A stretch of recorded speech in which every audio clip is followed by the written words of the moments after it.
think long-term lies? Does it lie in our brain? Does it lie in our institutions, in our culture? Where does long-term lie? That's a really great question, because I think there's a lot of assumptions that human beings are by nature short-term creatures, that we are driven by short-term rewards and instant gratifications and the buy now button, which we mentioned earlier. One of the fascinating things I've discovered when doing this research on long-term thinking is that actually our brains are long-term. They have long-term wiring in them along with the short-term wiring. So for example, the way I think about it is that we have a kind of a marshmallow brain and an acorn brain. And the marshmallow brain is the bit which focuses on immediate rewards. And it's named after the famous marshmallow test from the 1960s, where a marshmallow was put in front of kids. And if they could resist eating it for 15 minutes, they were rewarded with a second marshmallow. And the majority of kids took the marshmallow. But we also, that is not the whole story of who we are. We also have this part of our brain, which I think of as the acorn brain. So like a seed that you can plant, and that's the part of our brain which is all about long-term thinking and planning and strategizing. And it lives at the front of our heads in the frontal lobe, a part called the dorsolateral prefrontal cortex. And it's really interesting. It's only a new part of the brain. The marshmallow brain's about 80 million years old. The acorn brain is new. It's only about 2 million years old. But it's more developed in human beings than most other species. So other animals do plan a bit for the future. So a chimpanzee will take a stick from a tree and take off the leaves and put it into a hole to get termites out. But they'll never make a dozen of these tools and put them aside for next week. But that is just what humans do. Yeah. That's our acorn brain in action. That's how you can plan for your children's education or write a song list for your own funeral. That is how we've managed these long-term feats. Like, you know, there's something called the Svalbard Global Seed Vault in the Arctic Circle, which is maintaining the world's plant biodiversity. They've collected over 1 million seeds from 6,000 species being kept in an indestructible rock bunker in the Arctic Circle. It's designed to last 1,000 years. Wow. That's the acorn brain in action. So I think very deep in us is this tug of war between the marshmallow and the acorn. And then the question is, okay, how do we create a society that nurtures or amplifies the acorn part rather than the marshmallow part? Because, you know, you raise that question, does long-term thinking lie in our brains or institutions? Well, it's kind of both, because our institutions and technologies are designed mostly for the short-term marshmallow brain. So for example, let's go back to the buy now button.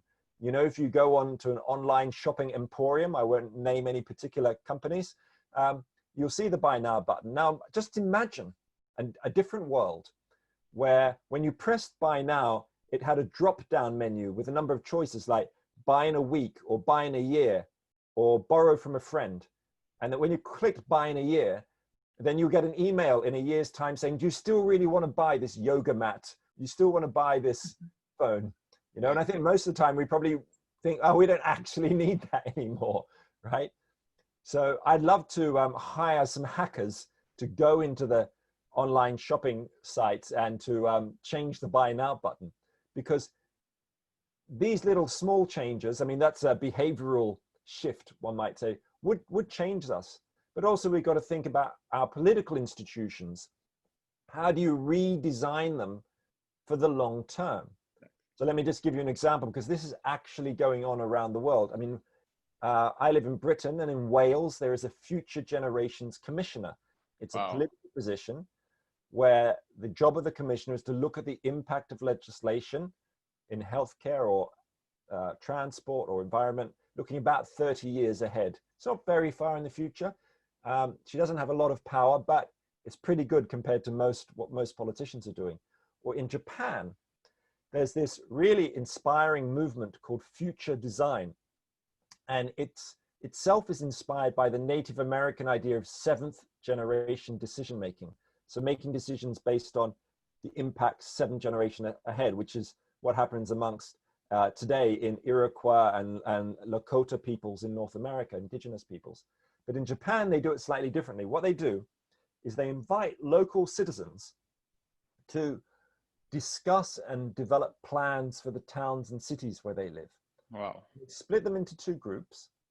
And the first group, half of them are told that they are residents from the present day, from the here and now. And the other half are given these like ceremonial robes to wear, like kimonos, and told to imagine themselves as residents from the year 2060. And it turns out that the residents from 2060 systematically advocate far more radical and transformative plans for their towns and cities, whether it's investment in healthcare or action in climate change. And this future design movement in Japan has spread from small towns to big cities like Kyoto. So you can look at a model like that and think, that sounds pretty good. Why don't we do that everywhere? Why isn't this kind of citizen assembly future a citizen assembly model experimented with from Buenos Aires to, Tokyo to, Finland to Helsinki, wherever. People could be experimenting with it everywhere, and I'd like them to do that, because then what we would start to see is that, that our short-term political institutions are not inevitable. The politics that we have, representative democracy in most countries around the world, is new. It's only emerged in the last 200 years, right? That is, in a historical sense, a new kind of political system. So let's reinvent it. It wasn't like this in the year 1300 or in 500 BC in ancient Athens.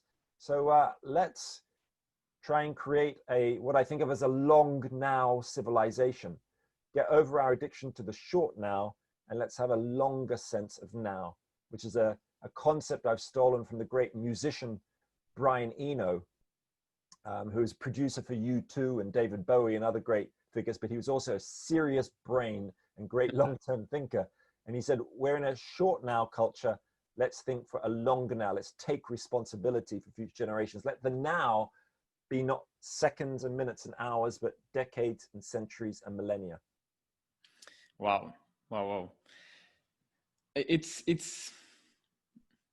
speaking with you, it's amazing. It's just, oof. Thank you so much for saying that. And